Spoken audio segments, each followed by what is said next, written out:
Hi there, this is Jamie from Time+Space, and today I'm very excited to be able to show you the new sound library from Gothic Instruments DRONAR Live Strings module. This is the third installment in the DRONAR series after Guitarscapes and Hybrid module, and if you haven't heard of those, I'd definitely recommend taking a look at them as well. So the Live Strings module is a really creative library that allows you to form expressive sounding atmospheres, melodies, pads and sound effects, all based around deeply sampled and manipulated strings.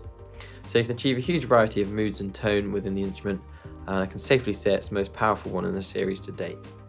Live Strings module is exclusive to download from Time+Space and is Contact Files and not Contact Library, so it will require the full version of Contact 5.6 or higher and won't work in the free player. So I'm now going to spend a couple of minutes playing you through some of the presets so you can finally hear it, and then we'll take a look at the features.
So now you've got a better idea of what Live Strings module sounds like, let's explore the features. So as you will have already observed, Live Strings has a nice space-themed interface, and it basically consists of 6 different panels that we can easily switch between down here. And this is the main GUI, which is nice and spacious and just has a few of the essential controls. Looking at the presets, to start off with we have a preset menus folder, and in here you can find 12 instruments that represent the 12 main menus, which we'll look at in a bit. And each of these is assigned 12 drones, which you can switch between easily using the red keys at the bottom of the keyboard here. Then we have 4 live strings folders, and in here you can find the more natural classic string sounds, and then followed by the 12 main folders, which have the more atmospheric and processed sounds in them. Each preset can be formed using some or all of these 4 sources, and what DRONAR does is when you play a note, it will automatically generate low and high notes at the same time, which you can then choose to bring in and out using the dials here. And you can also mute each layer just by clicking on the name of it. Also on the main page you can find controls for the intensity, which just moves through the velocity levels, and then movement controls the intensity of the arpeggiators if you have any in use. And finally we have master controls for reverb and delay. I'll just quickly talk about the different coloured MIDI keys down here as well. So the red ones, as I mentioned earlier, are used for switching between different drones. So you can make your own drones and assign them to the different keys. The dark blue ones are the playable ones, and the light blue ones are also playable, but it's just a repeat of the top octave here, just in case you need the extra notes. Switching over to the expert panel down here, we can start to get into the depths of why this library is so good. So here we can control the 4 different layers that make up each drone and choose how they sound. So each layer is made up of 2 different samples. If I just open up one of these lists here, you can see there's a huge selection of samples to choose from, divided into different sections such as short, rhythms. And then we have this fader here, which allows you to choose the blend between the 2 samples. So you could have it full either way if you wanted just one, or put it at 50% for a blend between the 2. So you could technically have a drone made up of 8 different samples in total if you wanted, so there is a huge number of combinations possible. Something also worth mentioning is this handy button up here, randomized samples, which just loads up a completely random set of sounds, which is good if you're looking for inspiration. So I'm now going to quickly run through the additional controls we have for each layer.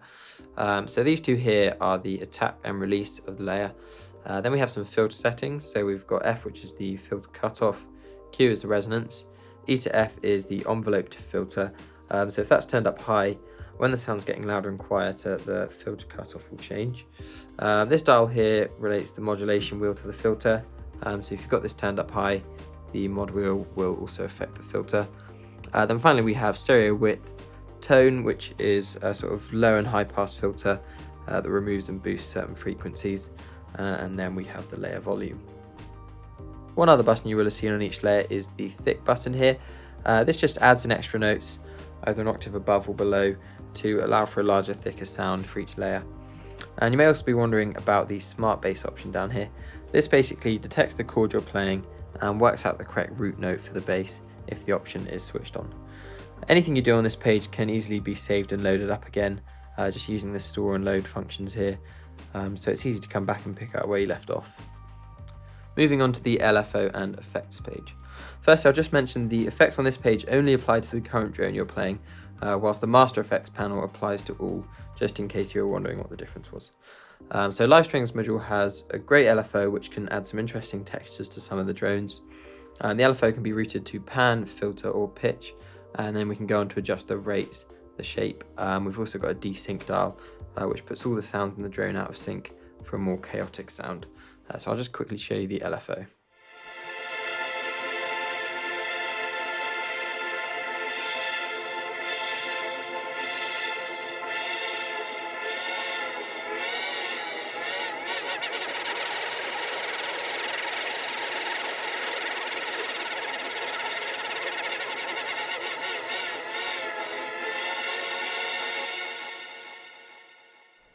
Then we have some drone effects which will apply to the current drone you have selected.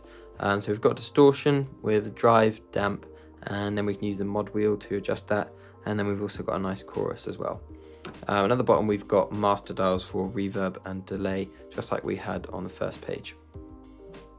Next up is the arpeggiator. So this is a really in-depth arpeggiator, and it's great for bringing the sounds to life just by giving them some movement and a pulse. So you switch it on just by clicking here. And then you can go in and start creating sequences. So here we can choose the rate and the number of steps in the pattern to start off with. And then you can see on the left here we have the 4 layers, effects, high, mid and low again. So you can apply different sequences to all 4 of these, which is really great. So to start forming different patterns for each layer, DRONAR basically has 3 types of arpeggiators: pitch, intensity and filter. And they're all very unique. So for each one you can adjust the amount and the smooth. The amount is just how strong the arp is, and then smooth controls the fade between notes. The pitch arpeggiator is really unique in that instead of re-triggering notes, it actually cross-fades between them. So this means you can use the amount dial really creatively. So at 0 you'll just hear the chord you're playing, and then you can slowly bring in the sequence like this.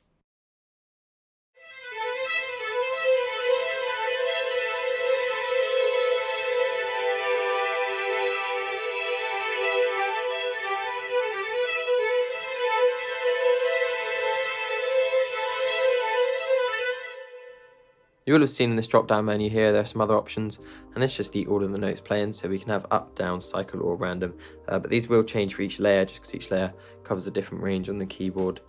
So for high we can just have up and down, and then with the effects they don't actually have a pitch, so instead we've got the option to add a gate and just add some pulsing. Then we have the intensity and filter arpeggiators, which work in a similar way in that you can just bring up each step to add some variety. And then you can also copy and paste patterns to put them in different layers, or generate random ones like that. One other thing I'll remind you about is the movement dial on the main page here. So when this is at 50%, if you've got an arpeggiator on, it will just play the arpeggiator as normal, but you can bring it down to 0 to take it off completely, or if you put it up to 100%, it will sort of add movement and exaggerate the arpeggiator. So I'll just spend a minute now playing around with the arp.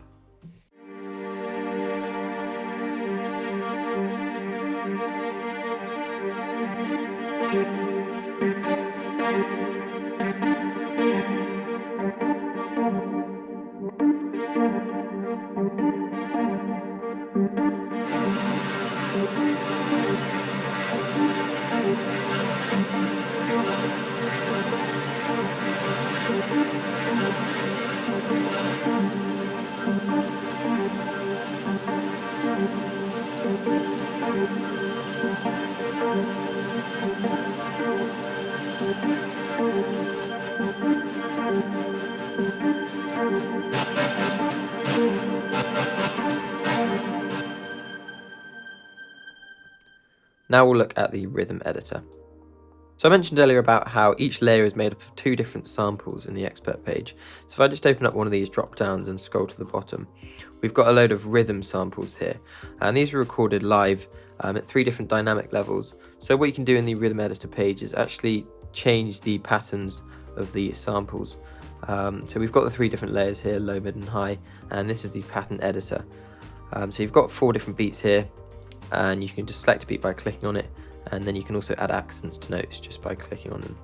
So the pattern display at the moment is showing 1 bar and 4 beats, but you can choose to have 3 beats a bar, and then you can also have up to 4 bars as well. Beat division will divide the currently selected beats, so you can have quavers, triplets or semi-quavers. In trigger mode, if you've got that selected as free, you can just play a key and the rhythm will start immediately, or in beat mode it will wait until the next quarter note, so you're in sync with your DAW. Then we can have it as half tempo or double tempo, and the spread sort of adds a strummed effect, and humanize will add a bit of randomness to that strummed effect. Anything you do can be saved and loaded again in here, and then you can also generate random patterns as well. So here's what it sounds like.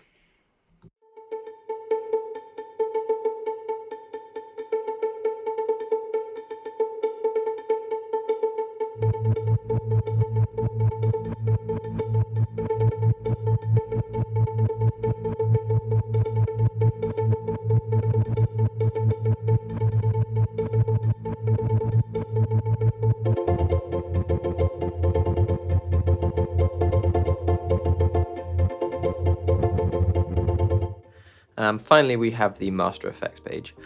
So these apply to all 12 drones. So we have an EQ and a compressor. Then we've got the delay and reverb, which have send dials on other pages as we've seen before, and so you can control these from here. The reverb comes with a nice selection of presets, such as a few rooms and then some more experimental ones as well. And then just at the bottom here we've got a gator, which is actually really fun to use. So I'll just demo some of these effects now.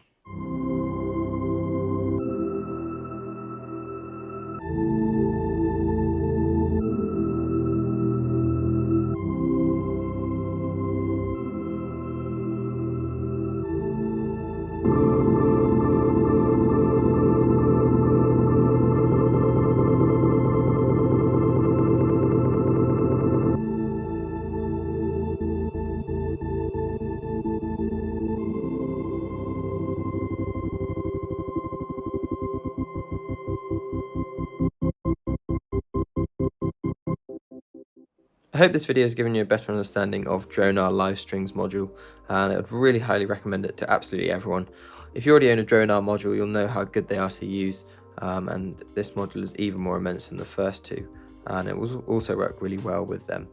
If you're new to DRONAR, this module is the perfect place to start, because it's really simple to use, but at the same time really powerful. It can be used for sound design, film, TV and game music, as well as working in pretty much any genre you can think of, so I would definitely recommend looking into it. I'll just remind you this is a Kontakt Files and not Kontakt Library, so it will require the full version of Kontakt 5.6 or higher and won't work in the free Kontakt player. For more information, visit our website at www.timespace.com. Thanks for watching.